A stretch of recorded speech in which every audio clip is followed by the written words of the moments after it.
Hello दोस्तों, इस story के आगे का पहला पार्ट नहीं देखा है तो आप देख सकते हैं, क्योंकि मैंने उसे बड़ी ही डिटेल के साथ एक्सप्लेन किया है और मैं इसे भी बड़ी ही डिटेल के साथ एक्सप्लेन करने वाली हूँ। तो चलते हैं हम अपनी स्टोरी की तरफ। Let's go story time.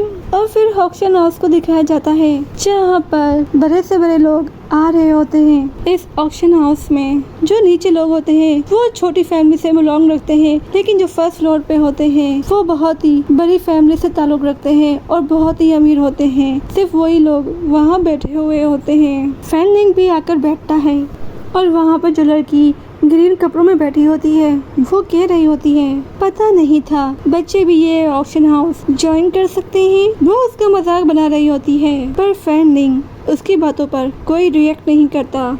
और फिर सीन सियान की तरफ आता है, जिसे एक लड़की कह रही होती है, आप अंदर जाकर बैठ जाएं। सियान को भी पहली मंजिल पर ही अच्छी सीट दी जा रही होती है, क्योंकि वो बुरा आदमी इसकी पिल से बहुत ही इम्प्रेस जो होता है। और सियान भी फैनलिंग के सामने वाली सीट पर बैठा हुआ होता है। फैनलिंग तो पहले ठीक होता है, पर अचानक से उसका मूड चेंज हो जाता है, जिसे इसका साथी भी नोटिस कर लेता है और पूछता है, तुम्हें हुआ क्या है? तो फैनलिंग उसे बोलता है, मुझे नहीं पता। फैनलिंग बोलता है, पहले मैंने इसे सड़क के उस पार देखा था। आप सभी को तो याद होगा वो लड़की वाला एक्सीडेंट, और सियान वहीं पर था, तो उसने उसी वक्त इसे देख लिया होगा। और जब भी मैं इसे देखता हूँ तो मुझे पता नहीं इसे देखकर क्यों अजीब सा लगता है।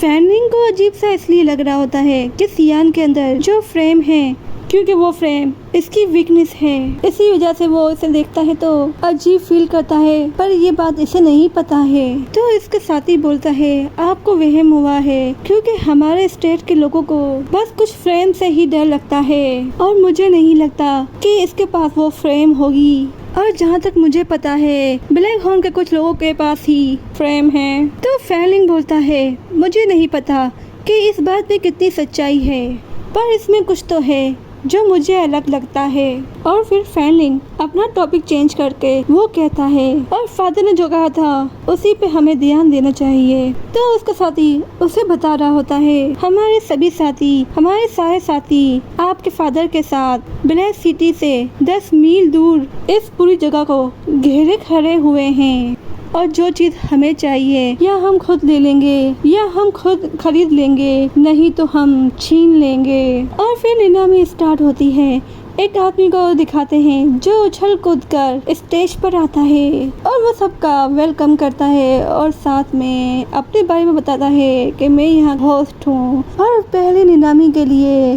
जो चीज है वो है ये 2 ग्रीन पिल, और इसकी कीमत स्टार्ट की जा रही है 3 लाख से। और ये जो पिल है सियान की है, और वहाँ पर सभी लोग इस पिल को देखकर बोली लगाना स्टार्ट कर चुके होते हैं, और बोली बढ़ते बढ़ते 3.5, 4 और 5 लाख तक पहुंच गई होती है। और फिर फैनलिंग भी बोली लगाता है 5.5 लाख। तो सभी लोग उसी को देख रहे होते हैं, और सियान भी सोचता है क्या इसे भी मेडिसिन में इंटरेस्ट हो सकता है। और ब्लैक स्कूल रन भी फैनलिंग को तंग करने के लिए 6 लाख की बोली लगाता है, और फैनलिंग भी समझ जाता है कि इसने इसे तंग करने के लिए ही ये बोली लगाई है। तो फैनलिंग भी इसको देखा देखी में बोली 7 लाख की लगा देता है, क्योंकि फैनलिंग चाहता था ब्लैक स्कूल रन इस पिल को महंगे दाम में खरीद ले। तो ऐसा ही होता है, 1 मिलियन बोली लगा देता है, जिसे सुनकर फैनलिंग खुश होता है और कहता है ब्लैक स्कूल तो बहुत ही बड़ा बेवकूफ है और मेरे जाल में फंस ही गया। और फिर फैनलिंग चाय पीने लगता है, पर अचानक से उसका साथी 1.5 मिलियन बोली लगा देता है, जिसे सुनकर फैनलिंग से उसके मुंह से चाय निकल जाती है। और फैनलिंग उसी को देख रहा होता है, और फैनलिंग समझ जाता है कि ये होश में नहीं है, और ये सब काम ब्लैक स्कूल रन ने ही किया है, अपने ब्लैक मैजिक से इसी ने बोली लगाई है। और फिर ब्लैक स्कूल बोलता है, मुझे पता नहीं था कि आपको ये पिल बहुत ही पसंद है, तो ठीक है, मैं ये बोली आगे तक नहीं लगाता। तो वो होस्ट ये पिल फैलिंग के नाम कर देता है। फैलिंग को ये देखकर बहुत ही गुस्सा आ रहा होता है। पर सियान तो मन ही मन में बहुत खुश हो रहा होता है कि इसकी ये पिल अच्छे खासे दाम में बिक गई है।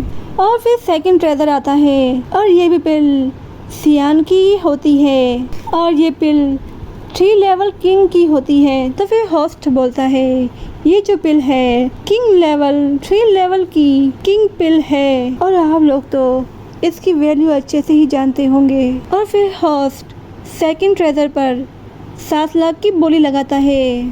तो सबसे पहले वो लड़की ही इस पर बोली लगाती है 7.5 और फिर वो दोनों भी बोली लगाते हैं और फिर इस तरह से बोली लगते लगते लास्ट में 15 लाख हो जाती है और 15 लाख में वो लड़की ही ये पिल खरीद लेती है। ये और होस्ट बोलता है ये जो पिल है स्नेक क्लैंग की लड़की ने ये पिल खरीद ली है। सियान जब स्नेक क्लैंग का नाम सुनता है तो उसका नाम उसे जाना पहचाना लगता है।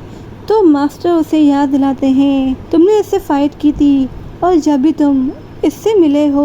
और फिर सियान को फ्लैशबैक आता है जो स्टार्ट के सीजन का था और उसमें एक छोटी सी बच्ची को भी दिखाते हैं। और फिर सियान को वो लड़की भी याद आती है स्नेक क्लैन में ही उस लड़की को छोड़ा था। तो सियान को उसकी फिक्र हो रही होती है।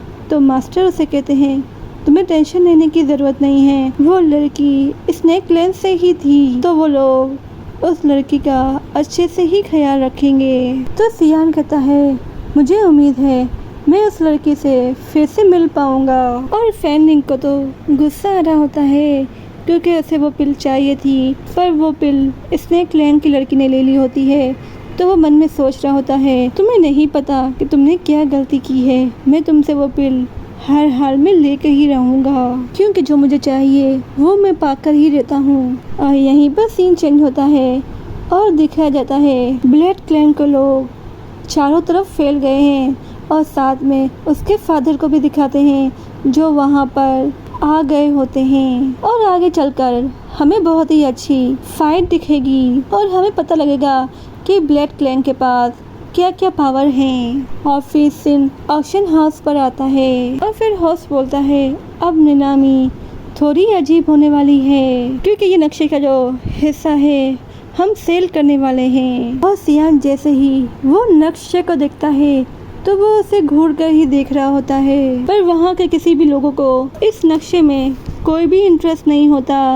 तो होस्ट ये सब देख रहा होता है और लोगों को इंटरेस्ट आए तो वो झूठ बोल देता है। और जो ये नक्शे का टुकड़ा है मेरे हाथ में ये बहुत ही खास और नायाब नक्शा है क्योंकि इसके अंदर बहुत ही बड़ा खजाना छुपा हुआ है। हाँ, मैं ये तो नहीं जानता कि इस नक्शे के अंदर कौन सा बड़ा खजाना है पर मैं आपको यकीन दिलाता हूँ कि इसके अंदर बहुत ही नायाब खजाना छुपा हुआ है। और फैंगलिंग सियान को ही देख रहा होता है क्योंकि फैंगलिंग को तो समझ में आ गया होता है सियान का ये रिएक्शन देखकर। और फिर फैंगलिंग के फेस पर एक इवल स्माइल होती है और सियान का मास्टर बोल रहा होता है ये फायर डीमन जाने का रास्ता है और वहाँ के लोगों को अभी भी कोई इंटरेस्ट नहीं होता। तो होस्ट इस नक्शे की कीमत 1 लाख से स्टार्ट करता है पर वहाँ के लोगों को इस नक्शे में कोई इंटरेस्ट नहीं होता तो वो लोग बोली नहीं लगाते। और फिर सियान 1,10,000 पर बोली लगाता है और फिर इसके बाद कोई भी बोली नहीं लगाता। तो होस्ट कहता है आप लोग इससे आगे की तो बोली लगाएं। और फिर होस्ट समझ जाता है और फिर होस्ट जैसे ही डन करने वाला होता है उसी वक्त फैनलिंग 1,30,000 में बोली लगा देता है। और फैनलिंग उसे देखकर कह रहा होता है पता नहीं क्यों अचानक से ही मुझे इस चीज़ में इंटरेस्ट आ गया। और उसके साथ आया हुआ साथी उसे कहता भी है इस नक्शे की कीमत इतनी ज़्यादा नहीं है। तो फैंगलिंग उसे चुप करवा देता है। फिर सियान 1,15,000 पर बोली लगाता है और फिर फैंगलिंग भी 2 लाख की बोली लगा देता है। और सियान अभी बोली लगाने ही वाला होता है तो मास्टर उसे मना करते हैं अगर तुमने फिर से बोली लगाई तो हो सकता है यहाँ के आसपास के लोग भी बोली लगाना स्टार्ट कर दें और तुम पर भी शक ना होने लगे। क्या सियान को ये नक्शा मिल जाएगा जिसकी इसे बहुत ही ज्यादा जरूरत है और वो हर हाल में इसे लेना चाहता है। और हमारी स्टोरी यहीं पे खत्म होती है। तो आपको क्या लगता है कमेंट में मुझे ज़रूर बताएगा। और अगर आपको इसका नेक्स्ट एपिसोड देखना है तो आप हमारे बेल आइकन को भी प्रेस कर देगा, जिससे आपको हमारी हर न्यू वीडियो की नोटिफिकेशन मिलती रहेगी। जब तक के लिए बाय बाय।